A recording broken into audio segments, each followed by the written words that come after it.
महफूज साहब, आपने अपना मैंडेट जाया किया, खराब किया, लोगों को डिलीवर नहीं किया, लोगों के जो मफादात थे उनका तहफ़्फ़ुज़ करने में आप बुरी तरह से नाकाम रहे।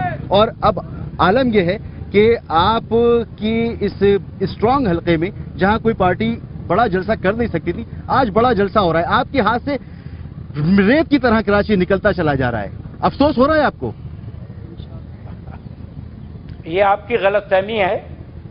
इस शहर में और मेरे हलके में इमरान खान ने भी जलसा किया है, जमा सलानी ने जलसा किया है, और एक और जो नई बगल बच्चा जमात है उसने भी जलसा किया है, और बहुत सारे लोग जलसे करते रहे हैं, फ्लाई ओवर पे करते रहे हैं। ये पहली दफा फेडरल कैपिटल एरिया में जलसा हो रहा है।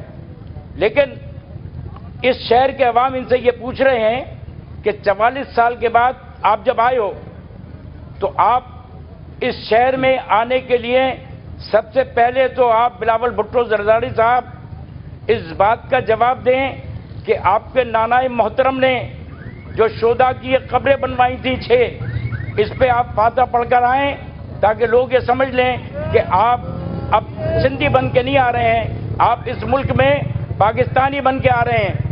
दूसरी बात ये है, अच्छा महफूज साहब, ये सिंधी बन के आ रहे होंगे, ये सिंधी बन के आ रहे होंगे। आप 40 साल पहले की बात कर रहे हैं। सुनिए, आप मुझे ये बताएं कि आप 40 साल से क्या कर रहे थे यहाँ पर?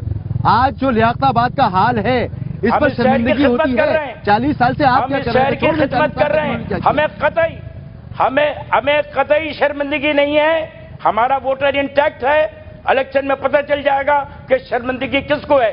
इनकी अगर जमानतें ना जब्त करा दी हो तो एमक्यूएम पाकिस्तान जो है वो अपना पूरा, इसलिए कि जिस तरीके से आपने हमें टुकड़ों में बांटने की कोशिश की है उसमें हुकूमत सिंध आज भी सुप्रीम कोर्ट ऑफ पाकिस्तान ने इन्होंने कहा सवाल किया है। आप खुद लड़ रहे हैं, आपकी जमानतें जब्त कराने की बात कर रहे हैं।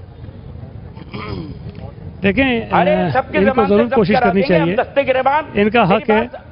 इनका ये सईद गनी चले बात कर रहे हैं। जो वायदे कर तुम जिस हल्के से 114 से बेटा मुंतखब हुए हो मेरे भाई, वहां पे तुमने जो वायदे किए थे एक वायदा तुमने पूरा किया। हुकूमत तुम्हारे पास है, क्या तुमने उन अवाम में जिन्होंने 114 में तुम्हें वोट दिया था और ठप्पे मार के तुम जीते, अगर बंगोरिया में सवाल कर लिया, आपने सवाल कर लिया, सही तुम्हारा भाई वहां से अरेस्ट हुआ। आपने सवाल कर लिया, मेरा पहले मुकम्मल जी। देखें, एक तो बात यह है कि मैं जिस हल्के से इलेक्शन लड़ा 3 महीने बाद दोबारा इलेक्शन होगा, ये दोबारा टिसोरी या किसी और को खड़ा कर दें, पता चल जाएगा कि लोग कितने उनके साथ हैं, कितने मेरे साथ। ये फैसला तो लोगों ने करना है ना कि मैंने उनसे किए हुए वादे पूरे किए या नहीं किए। दुनिया, खबर की दुनिया।